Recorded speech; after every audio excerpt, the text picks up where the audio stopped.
So I've been working on a border in my birdcage garden, which is located here off my deck.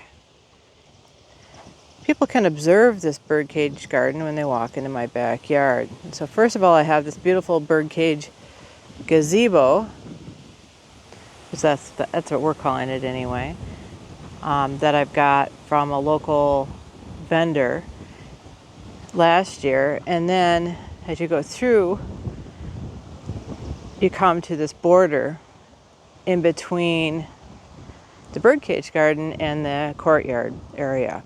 So with that, I wanted to do a special planting here, and I chose to go with more of a white theme or a moon garden.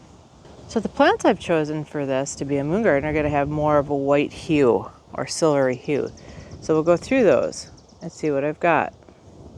I'll put some before videos in. It was just simply lawn. And then we recently had tarps on it this spring to kill the grass, and then we tilled in some really nice peat moss. Let's go through the plants that I've chosen and why.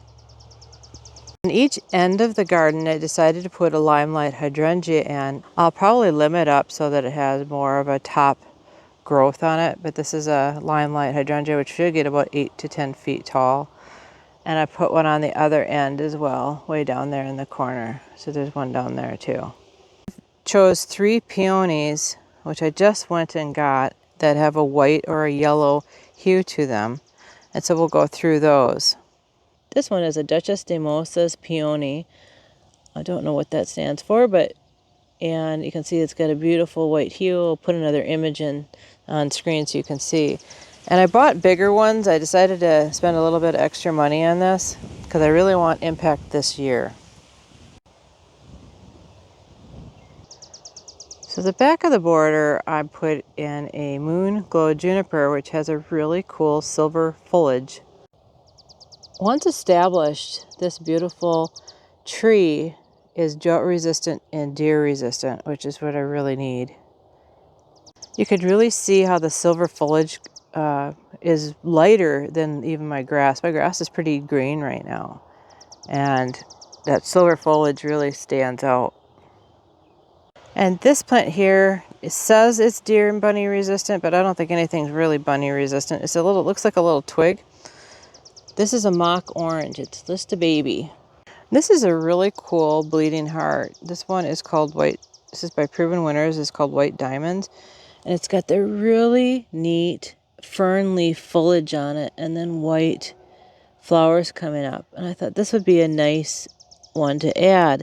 According to the tag, it's good for full to part sun, so I'm not overly worried about burning it. Sometimes bleeding hearts really struggle in the sun, but this one in particular says it will take it. So we'll see. Quick to mention, full sun in zone 4 and full sun in zone 8 are 2 different things. So sometimes you could do full sun all day long in zone 4. With zone 8, you would fry the plant. So this one is good according to my zone. And then I've got these dappled willows, which I think are just really, really cute. And they really offset, which is going to be my path going through here. So I'm going to put a path through here, and I'm going to dig this dirt out. And I told my husband I really want to put a gray trap rock or something. We're trying to decide what we want for the sides of the paths to be. And I'm just trying to leave the stake there to make sure that I'm on center between the pavilion and that opening. The funny thing about this garden, my pavilion itself was offset. It's longer on this side than it is on that side. I don't remember the reason why. I don't remember why we did that or how it ended up, but it did. So I had to compensate when I put in the moon glow junipers. I have 4 on this side, and I've got 5 on this side, and they are 4 feet on center. But yeah, they're just absolutely gorgeous trees. They're slow growing, but they're gorgeous. It'll put a dusty green border at the back of this one that separates it. And so eventually when we walk through, we'll be able to see, kind of have a nice alley. No, this doesn't look like anything, but this is a little white iris. I've had it for a while. It has a little blue or a pink border on it, and I just transplanted it 3 times, it just hasn't been treated properly with enough sun. It should be good now. And maybe I'll get a bloom next year. This year, probably not so much. And then I planted up some sweet peas. I planted these from seed and they're not doing anything just yet.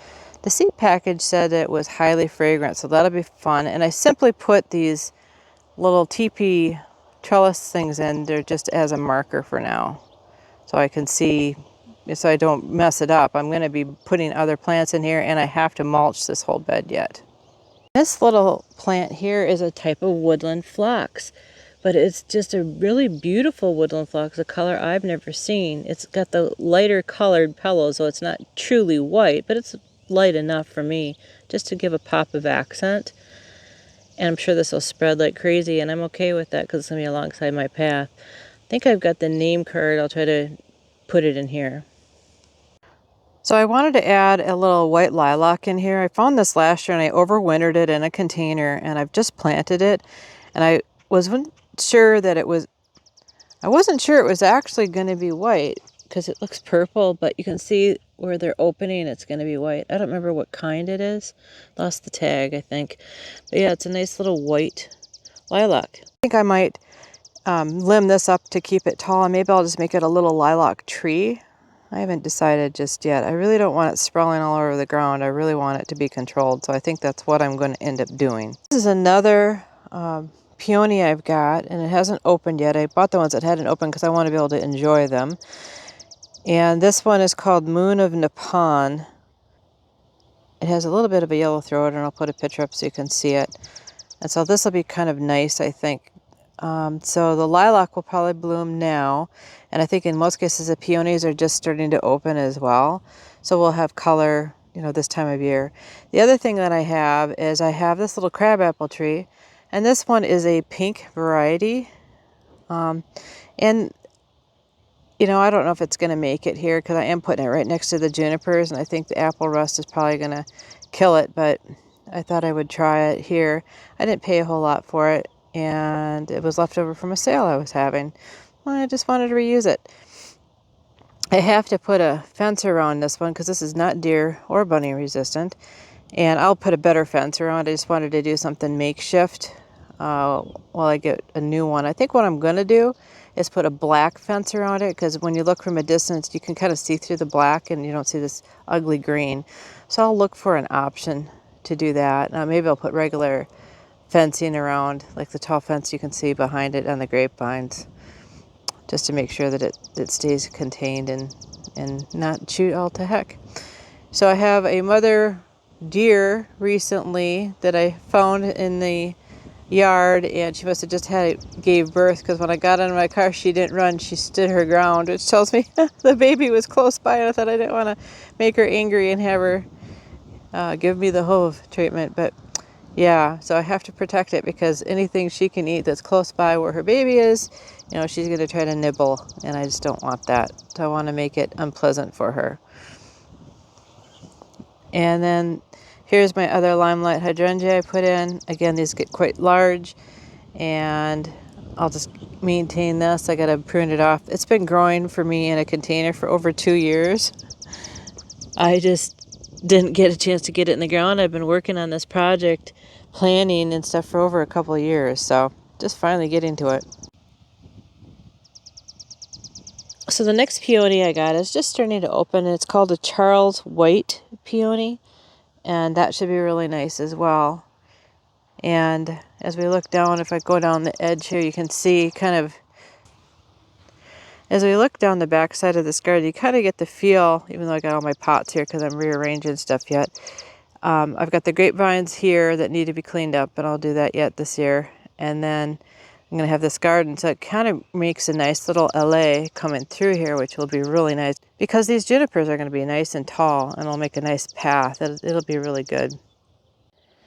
If this video is helpful, give us a thumbs up so YouTube knows to share this content with others. Also consider subscribing so you don't miss any of our other great videos. Thanks for stopping by. Have a great day.